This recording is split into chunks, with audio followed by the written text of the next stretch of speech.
रायगढ़ में आपातकाल की 50वीं बरसी पर भाजपा कार्यालय में आयोजित पत्रकार वार्ता में छत्तीसगढ़ गृह निर्माण मंडल के अध्यक्ष अनुराग सिंहदेव ने कांग्रेस पर करारा हमला बोला। उन्होंने कहा कि 26 जून 1975 की रात को इंदिरा गांधी ने सत्ता बचाने के लिए आपातकाल थोप दिया, जो भारतीय लोकतंत्र का सबसे काला अध्याय था। सिंहदेव ने कहा कि उस दौर में प्रेस की आजादी, न्यायपालिका की निष्पक्षता और नागरिक अधिकारों को कुचल दिया गया था और कांग्रेस ने दिखा दिया कि सत्ता के लिए वह संविधान को भी दरकिनार कर सकती है।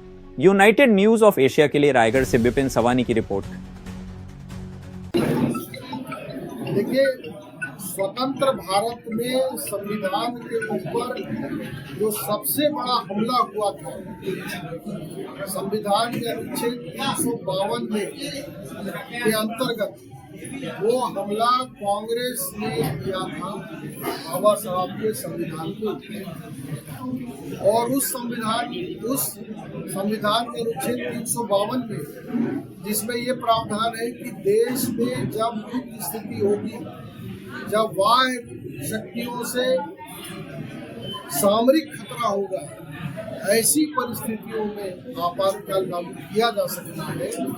उस समय सिर्फ राजनीतिक सत्ता में बने रहने के लिए देश के ऊपर आपातकाल लागू किया गया, लोगों के मौलिक अधिकार को बंदी बना दिया गया और देश भर में लाखों लोग जेल की सलाखों के पीछे निरुद्ध कर दिए गए, जिसमें रायगढ़ के भी 80 से ज्यादा लोग शामिल थे, जिसमें संघ के, आरएसएस के, विद्यार्थी परिषद के, हमारे जनसंघ के, सामाजिक कार्यकर्ता और पत्रकार, ऐसे सभी वर्ग के लोग थे।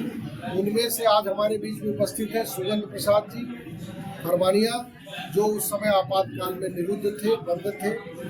अब आप सोचिए किस प्रकार की परिस्थिति थी जब उनकी सुनवाई जमानत के लिए कोर्ट में भी नहीं हो सकती, बंदी प्रत्यक्षीकरण भी समाप्त था।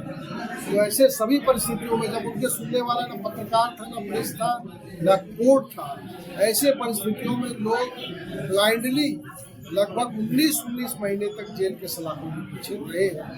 ये कांग्रेस का सत्ता के लिए सबसे बड़ा हमला देश के संविधान के ऊपर था। कांग्रेस ने मिसाबंदियों का जो पेंशन था बंद कर दिया। कांग्रेस तो इस आपातकाल में थोपने वाली पार्टी है, तो वो उनको कहाँ से लगेगा कि मिसाबंदियों को सम्मान करना चाहिए। उनका डेमोक्रेटिक हितों का अवहेलना हुई, उनको लगता नहीं। और इसलिए उस समय जो पेंशन बंद थी, नई सरकार फिर से जब बनी विष्णुदेव साय जी के नेतृत्व में, उन्होंने वो जो बची हुई पेंशन है उसको लागू कर दिया। अब सभी को पेंशन दिया था।